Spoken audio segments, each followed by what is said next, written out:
चलें कोई नहीं, जितनी देर में वो करती है। मिस्टर औसम हमारे साथ जुड़ गए हैं जी, प्यारे भाई। अब आवाज आ रही है भाई? जी जी भाई, आ रही है। कैसे हैं भाई, ठीक है? जी जी बढ़िया सर। मेरा एक सवाल का जवाब देंगे?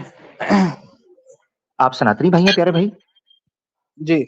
हो कुरान में जो है ओ भाई, एक मिनट, एक मिनट भाई। आप आर्य समाजी हैं या नॉर्मल हैं भाई? नॉर्मल। मूर्ति पूजा करते हैं? नहीं, मुझे उतना ठीक क्यों? नहीं दिखता। क्यों? वो अभी आप कहेंगे कि आप सनातनी क्यों हैं अगर आइडल नहीं नहीं वर्शिप नहीं नहीं? नहीं। नहीं नहीं, आइडल वर्शिप ना करना भी सनातन का एक है। आर्य समाजी सनातन ही है ना, वो भी नहीं करते? जी। है मतलब ना? मैं एक्टिव नहीं हूँ भाई रिलीजन में, ह्यूमनिस्ट समझ लीजिए। मतलब ह्यूमैनिटी। यानी वेद के बारे में आप क्या कहते हैं? आप वेद को नहीं मानते? नहीं, मैं कह तो रहा हूँ रिलीजन में मैं उतना एक्टिव नहीं हूँ। नहीं नहीं, आपकी एक्टिवनेस नहीं मानूंगा मैं मान जी। रहा हूँ वेद को प्रमाण मानते हैं, धर्मशास्त्र मानते हैं वेद को। तो वही तो बता रहा हूँ भाई, मतलब मैं एक ऐसे रिलीजन को ढूंढ रहा हूँ जो एक्चुअल मैं आपसे गॉड पूछ रहा हूँ कुछ मेरा भाई, आप डॉज कर रहे हैं सवाल को। मैं एक्सप्लोर किसी वजह से पूछ रहा हूँ। एक्सप्लोर कर रहा हूँ भाई मैं भी। हाँ हाँ, यानी आप वेद को प्रमाण नहीं मानते, नहीं गीता को भी नहीं मानते, कुरान को भी नहीं मानते? भाई, मैंने कहा मैं अभी एक्सप्लोर कर रहा हूँ, मतलब मुझे जो अच्छा लगेगा, मतलब जो मेरे मेरे दिल को सेटिस्फेक्शन देगा वो मान लूंगा। ठीक है, यानी आप ना गीता मानते हैं, ना वेद मानते हैं, ना पुराण मानते हैं, ना श्री राम नहीं, को, ना श्री कृष्णा को, ऐसे ही है ना? वो गॉड्स की स्टोरी ऐसी है ना कि वो भगवान शिव जी ने उनको बनाया, फिर उन्होंने नहाने गए, फिर उसने उनका गला काट दिया। हम्म, आपको पता है यानी ये आपको पसंद स्टोरी नहीं? सर? हाँ हाँ, यानी श्री राम को भी आप नहीं मानते, श्री कृष्णा को भी नहीं मानते, है ना?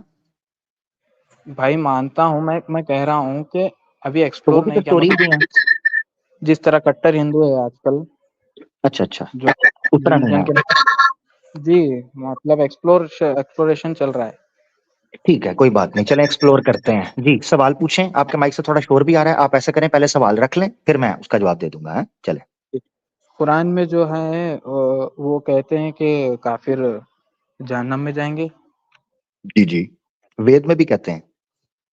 अच्छा, तो हाँ, जो गीता में भी मतलब है, वेद में भी है, स्कंद पुराण के काफिर अंदर भी है। काफिर का डेफिनेशन दीजिए भाई। अधर्मी। अधर्मी मतलब जो धर्म को नहीं मानता। जी अच्छा, तो वो जी क्यों जाएगा? सिर्फ अधर्मी होने की वजह से जाएगा? जी जी जी जी जी जी, अधर्मी होने की वजह से। मतलब इटरनल? हाँ, इटरनल। अधर्मी है ना, सारी बात है। अगर अधार्मिक होता तो इटरनल स्वर्ग में जाता, अधर्मी है तो इटरनल हेल में जाएगा। सिंपल। गॉड तो मोस्ट मर्सीफुल होता है भाई। हाँ, मगर ये सारी बात है, नियम व्यवस्था भी तो रखनी है ना। जी। गॉड मर्सीफुल है, मगर न्यायकारी भी तो है ना। वेद में लिखा हुआ है कि वो न्यायकारी है, उसके गुणों में एक ही है कि वो न्याय करता है। तो और अब बल्कि अपने समाज को भी मुसल कहता है कि उसी की तरह न्याय करो। जी, मुसलमान के अलावा अब जितने भी है नॉन जी जी मुस्लिम्स काफिर जी। वगैरह, वो भी जाएंगे? नहीं, आपने गौर से सुनना है, अधर्मी। ठीक है, नहीं अधर्मी। नहीं, मैं मान कह लो एक रहा हूँ। मुसलमान है, मान लो एक मुसलमान है, जी ठीक है, जी मगर वो अधर्मी बन जाता है, जी मर्डर करता है, रेप करता है, चोरी करता है, जी। ड्रग करता है, नशे करता है, वो भी नरक में हम्म, जाएगा। इसलिए आप समझें, अधर्मी। ठीक है। तो अच्छा अच्छा, तो मतलब मुसलमान भी जाएंगे? हाँ हाँ, जाएंगे ना।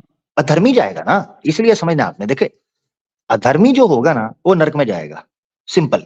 इस बेस पे आप आपने परखना है। अब वो मुसलमान हो ना हो, वो नरक में जाएगा। ठीक है, ये याद रखें। मेरा ये क्वेश्चन बहुत आता है माइंड में।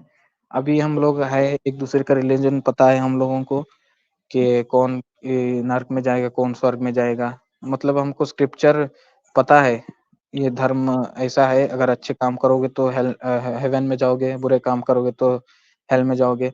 जिन लोगों को नहीं पता उनका क्या? जबरदस्त। माइक म्यूट कर लें, शोर आता है। जी सुनिए, जैसे कि अभी हमारे यहाँ पे गाँव है एक पास में, वो हाँ, लोगों को हाँ। कुछ भी नहीं पता, उनका कोई भी रिलीजन, मतलब वो मतलब दिन भर उठते हैं, दिन में उठते हैं, सुबह अपने काम करते हैं, मेहनत से दिल लगा के, बाल बच्चे हैं, मतलब उनकी लाइफ नॉर्मल है, मतलब रिलीजियसली एक्टिव नहीं है, वो लोगों का क्या होगा? वो लोग माइक 90% तो वो लोग अच्छे ही होते हैं, मतलब कोई गलत काम नहीं करते, उनका क्या होगा? हाँ, माइक म्यूट करें। हाँ, थैंक यू, शोर आ रहा था। जो हिसाब किताब करना है ना, जो एग्जाम लेना है या जो जस्टिस करना है, वो करना है ईश्वर ने, परमात्मा ने। तो जो ईश्वर है ना, वो सर्वज्ञानी भी है, वो ज्ञान भी रखता है, सर्वव्यापक है।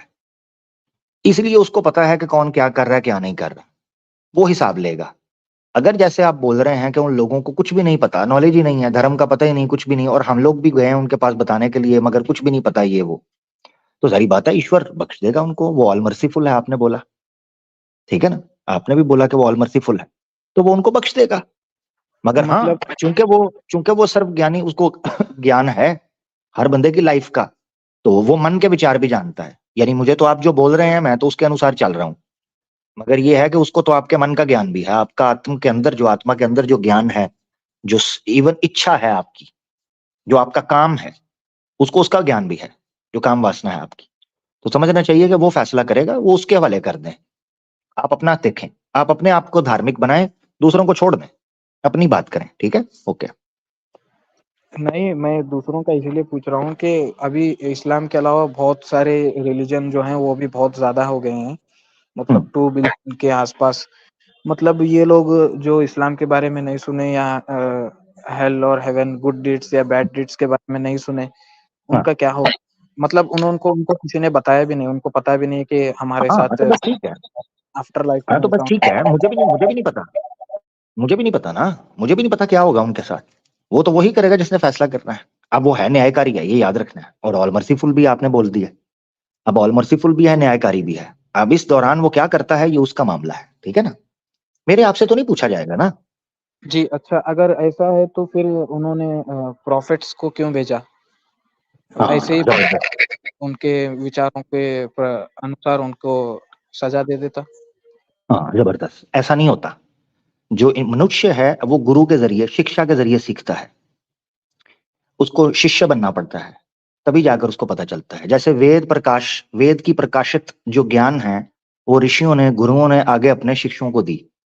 तो ये जो शिक्षा है, ये एक पूरे का पूरा प्रोसेस है जिससे नॉलेज आता है। मिसाल के तौर पर साइंटिस्ट है, या डॉक्टर है, या इंजीनियर है, या लॉयर है, इसके स्टूडेंट्स होते हैं। हालांकि बुक्स तो मौजूद हैं, टीचर होने की जरूरत नहीं, कॉलेज यूनिवर्सिटी होने की जरूरत नहीं, बुक्स दे, हर घर में बुक्स दें, वो खुद ब खुद सब बन जाएंगे। नहीं, गुरु होता है। तो बेसिकली जो रसूल है, प्रॉफिट्स है ना, ये गुरु का रोल प्ले करते हैं। यानी आपके टीचर्स होते हैं, आपके लीडर्स होते हैं, आपको बताते हैं कि अगर ऐसे गलत हो जाए उसको इंप्लीमेंट करके। यानी यूं समझ लें कि जैसे लीडर होता है ना, तो वो किसी नियम को इंप्लीमेंट करके उसकी स्थापना करता है। सिर्फ नियम देता नहीं है वाणी में, बल्कि उसकी स्थापना भी करता है राष्ट्र में या समाज में। प्रॉफिट्स ये करते हैं, इसलिए प्रॉफिट्स की जरूरत पड़ी। ठीक है? अच्छा, वो एक वाक़या है जिसमें प्रॉफ़ेट मोहम्मद दूसरों को बुलाते हैं इस्लाम के लिए। वो हम्म, कहते हैं जिज़िया दीजिए वरना वार करिए। तो हम्म, इसका क्या है? उन्होंने विज़डम अभी दिया ही नहीं, मतलब अ, हम्म, डायरेक्ट एक बस्ती पे गए, वहाँ पे उनको कहा कि इस्लाम ये कर लो वरना जिज़िया दो। वैसे लोग पैनिक हो जाएँगे, उनको कोई मतलब विज़डम पहले उनको नहीं दिया। मक्का के हम्म, लोगों में उन्होंने ये 10 साल ये किया, अब इस्लाम की तरफ बुलाया, लेकिन दूसरी कौम के पास गए, उनको डायरेक्ट ये बोल दिया, तो मतलब उनके पास ये नहीं है ना, चॉइस बचा ही नहीं उनके पास। हम्म, मतलब उन्होंने इसको समझा ही नहीं इस्लाम को। बिल्कुल। वो ना असल में, आप माइक म्यूट कर लें। जी, माइक म्यूट कर लें। वो असल में जजिया वगैरह का रसूलुल्लाह ने इसलिए कहा था कि वो वेद का जो है ना वो मामला था। रेफरेंस गो क्या आपने नहीं दिया, मगर चूंकि पॉपुलर है बड़ा, तो मैं इसको ले लेता हूँ। कोई नहीं, खैर है, रेफरेंस की कुछ लोग नीचे कह रहे हैं, वेद का है ना रेफरेंस। असल में रसूलुल्लाह सल्लल्लाहु अलैहि वसल्लम जो है ना वो वेद का नियम फॉलो उन्होंने किया ना कि वेद क्या कहती है इस बारे में। ये मैं आपको दिखा देता हूँ कि वेद क्या कहती है कि आपने जब युद्ध करना है तो आपने पैसे लेने हैं, ठीक है ना। ये देखें, तो इसीलिए रसूलुल्लाह ने वेद के बिल्कुल नियम का पालन किया। ये देखें जी, ऋग्वेद है मंडल 1, सूक्त 7, मंत्र है 4, ठीक है जी। ये देखना आपने, बल्कि इसको लेते हैं, हाँ इसको ले लेते हैं, ठीक है जी।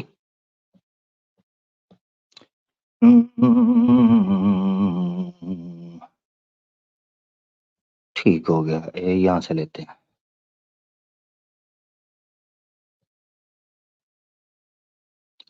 बल्कि ना मैं यहां से दिखाता हूँ, रुकिएगा जरा, ये भी दिखाता हूँ और यहां से भी दिखाता हूँ कि क्यों वो जजिया क्यों लेते थे, ठीक है ना। ये आपको मैं दिखाना चाह रहा हूँ। सॉरी, किधर गया है?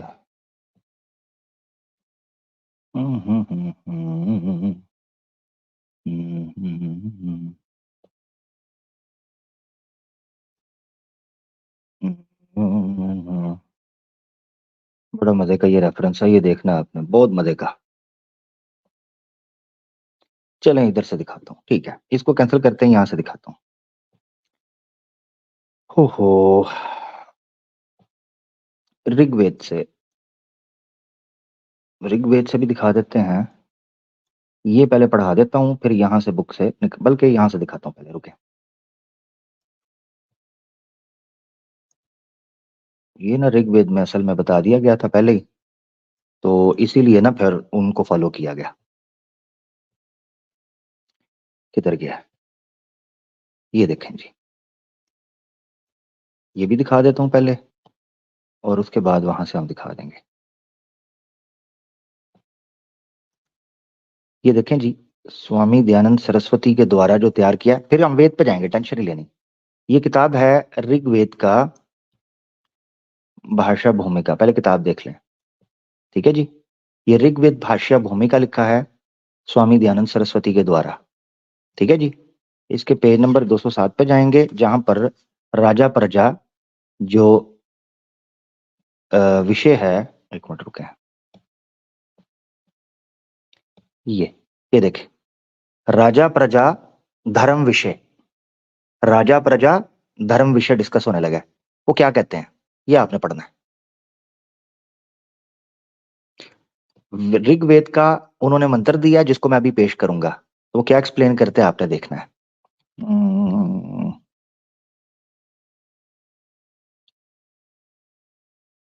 हम्म,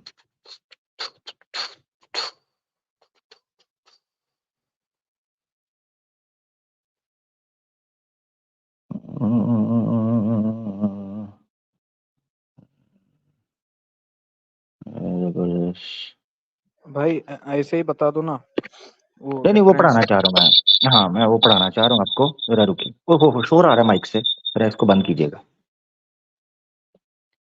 एक मिनट जरा। ये ये हाँ, ठीक हो गया।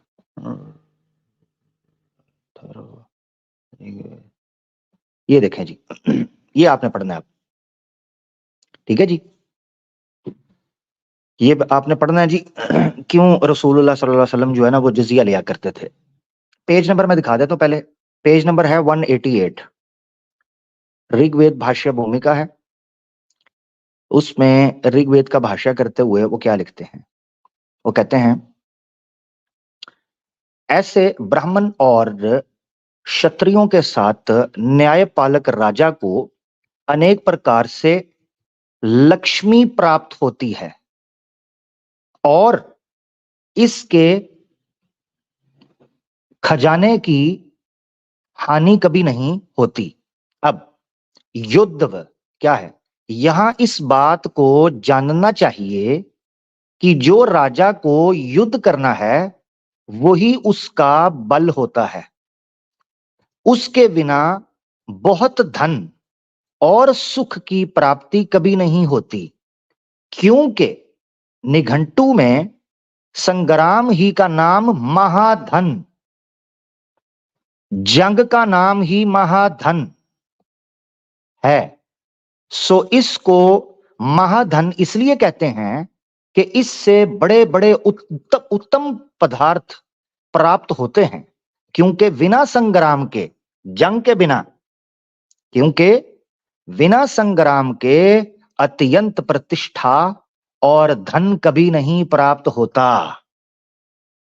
पैसा कभी भी आपको नहीं मिल सकता अगर आप जंग ना करें। अब बहरहाल आगे वो चीजें, अब हम चले जाते हैं। ये आपने समझ लिया कि क्यों लिया जाता था जी। अब आ जाते हैं, यार इसको बैन करो। ये बंदा जो है ना, इसको मैंने 2-4 बार नोट किया है। ये बंदे को जब मैंने देखा ना, ये कुछ ना कुछ फिरकावारियत की बात कर रहा होता है। इस बंदे को बैन रहने देना, इसको कोई अनबैन ना करे। अच्छा जी, अब हम वेद की तरफ चले जाते हैं। तो ये जरा मैं जानना चाह रहा था आपसे मेरा भाई के ये जो जिजिया वगैरह या जो पैसा वगैरह लिया गया था, इसलिए कि संग्राम को निघंटू, जिनको निघंटू का नहीं पता, निघंटू इज इक्वल टू निरुक्त। बाज औकात निरुक्त की जगह पर उसको रखा गया, निघंटू को। वर्ड्स की स्टडी को निघंटू ऋषि यास्का ने लिखा था। ये जो लोग संस्कृत की ग्रामर को पढ़ते हैं उनको अच्छे से पता है कि निघंटू ऋषि यास्का और निरुक्त ऋषि यास्का जो हैं, उनका बहुत शानदार काम है संस्कृत की ग्रामर को समझने के लिए। ठीक है, यहां पर भी आपको ये चीजें मिलेंगी। ये देखें जरा,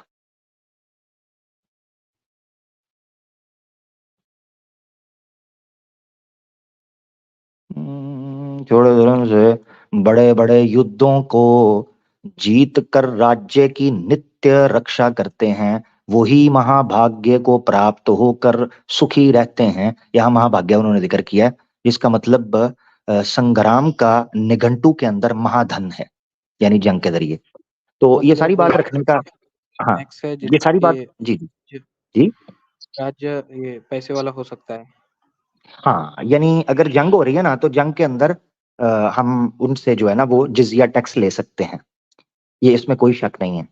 जैसे भाई टैरिफ्स लगाए जाते हैं, ये सारी चीजें लगाई जाती हैं। तो रसूलुल्लाह ने कोई ऐसी बात नहीं की जो गलत हो या धर्म के विरुद्ध हो। ठीक है, मेरे ख्याल से आप आपने पहले जो सवाल किया था वो ये था कि कौन कौन जन्नत में जाएगा कौन नहीं जाएगा, उससे फटाफट आपने जंप करके इधर आए हैं। मेरे ख्याल से काफी बात होगी। हाँ, इस पर ही अगर करना चाहें तो ये आपका आखिरी पॉइंट होगा, वरना मुझे नहीं समझ आ रही कि आप बेस क्या पकड़ना चाह रहे हैं। ठीक है ना जी। जी वही जिजिया मतलब प्रॉफिट मोहम्मद ने जो 10 साल मक्का में ये की थी, इस्लाम की तरफ बुलाया था, तो जी वो जी, लोग को उनके पास 10 साल की मेहनत थी। फिर उन्होंने बाकी राज्यों पर जब ये किया अटैक करना, तो वहां पर तो उन्होंने इसका काम नहीं किया, दावत का काम डायरेक्ट। नहीं नहीं, दावत का काम, हाँ हाँ, डायरेक्ट। युद्ध का नाम ही ये है, मैं आपको बता तो रहा हूँ। निघंटू जो है उसमें संग्राम को महाधन कहकर पुकारा गया है। तो रसूलुल्लाह ने बिल्कुल धर्म के अनुसार काम किया, कोई ऐसा धर्मी काम ही नहीं किया। हाँ बिल्कुल। दावत बिना जंग की ना, वो पूछ रहा हूँ मैं। मक्का में हाँ हाँ तो हाँ, चलो जी जी जी, 10 साल वो जी लोग जी, नहीं माने, जबरदस्त। नहीं वो लोग सर, नहीं है माने। ही है। हाँ देखिए, मेरी बात सुने, मैं आपको एक चीज बताता हूँ। ऋग्वेद के अंदर लिखा हुआ है, ऋग्वेद में ये चीज लिखी हुई है, क्योंकि आप छोड़ चुके हुए ना, तो इसलिए मैं बोलता हूँ, आप टेंशन ना लें। ठीक है ना, और वैसे भी मुसलमान तो बैसाखी यूज ही करते हैं, आपको पता है, तो दिक्कत नहीं है। ऋग्वेद में लिखा हुआ है कि जो शत्रु हैं, या तो उनको अपने वश के अंदर करो, या फिर उनको जनाब गुलाम बना लो। इसके अलावा कुछ भी नहीं है। ठीक है, या उनको अपने वश में करो या उनको गुलाम बना लो। ये मैं आपको दिखा देता हूँ, ये आप अपनी स्क्रीन पे करें, देखें। और दावत दुवत का उनको जिक्र है कि अगर हाँ तुम्हारे पास आने के बाद वो आए तो ठीक है। ये आर्य भिवन्याय जो कि वेदों की दुआएं हैं, उसमें ये लिखा हुआ है, शीघ्र उन पर दंड निपातन करे, जिससे वो भी शिक्षा युक्त होके शिष्ट हो, अथवा उनका परानंत हो जाए। अगर वो नहीं मरते तो उनका अंत कर देना है, कि वो हमारे वश में रहें, या फिर उनको स्लेव बना लेना है। ठीक है, ये भी प्रमाण आपको ऋग्वेद के अंदर मिल जाता है। तो ये समझना बहुत चाहिए कि टेंशन ही लेनी है आपने। लॉजिकल है हिंदू स्क्रिप्चर्स। मैं हिंदू स्क्रिप्चर से ज्यादा इस्लामिक हिस्ट्री पढ़ा हूँ। हाँ, उसमें काफी सारे जो सवाल है, जो मतलब जो ओपन माइंडेड होने नहीं देते, वो यही है कि डायरेक्ट प्रॉफिट मोहम्मद नहीं ने नहीं, वो हमला बेस, क्यों किया। जी जी जी, वेद ने कहा हुआ है, वेद ने कहा है। लो फिर ले लो, एक और रेफरेंस दे देता हूँ। ये आपको, मैं आपने नहीं नहीं, मैं सुनिए, देखिए मेरी बात सुने, आप हिस्ट्री ऐसे नहीं, ये देखें, देखे तो सही सर, आप देखें तो सही, क्या हो गया? आपको मैं दिखाता हूँ, डायरेक्ट नष्ट करके रख देना है, ठीक है ना? ये देखना जरा, रुके जरा, ओए होए होए। तो इसीलिए ना आप इस्लाम तो पढ़ते ही रहते हैं, मैं जरा सनातन भी तो आपको पढ़ाऊंगा ना। सनातन कौन पढ़ाएगा? इस्लाम तो आप खुद पढ़ रहे हैं, सनातन मैं पढ़ाऊंगा। ये देखे जरा विल्लो स्क्रीन के ऊपर। हाँ, हिंदू यजुर्वेद का अध्याय 11 है, मंत्र 33, ठीक है जी, 11 का 33 क्या लिखा है? राजा उसको बोलते हैं सूर्या के समान शत्रुओं को मारने और शत्रुओं के नगरों को नष्ट करने वाला। ये राजा का परिभाषा लिखी हुई है। राजा का धर्म ही ये होता है कि वो शत्रुओं के नगरों को भी नष्ट कर देता है। शत्रुओं को तो नष्ट करता करता है, नगरों को भी नष्ट करके मेरा भाई रख देता है, तबाही तबाही, ठीक है? और मेरे लायक भाई कोई खिदमत भाई? स्क्रिप्चर्स इलॉजिकल बता, मैंने स्टडी किया तो मैंने हिंदुइज्म को इलॉजिकल कब समझा मैंने, कि वो कृष्णा जी, वो उनके जो गोपियां थी उनके कपड़े चुरा कर झाड़ पर बैठ जाते थे, वहां पर चलिए वो मुझे आपकी बहुत। बात ठीक है, आगे बढ़ते हैं। अपना आप जो भी समझते हैं, मैंने आपको जवाब दे दिया, मेरा भाई आगे पकड़ते हैं, ठीक है ना? आप टेंशन ना लें, आप जरूर पढ़ें, सारा कुछ पढ़ें। मैंने भी आपको कुछ पढ़ा दिया, कुछ आप अपने तौर पर पढ़ें, ठीक है? जी अपना ख्याल रखें। बहुत शुक्रिया, थैंक यू।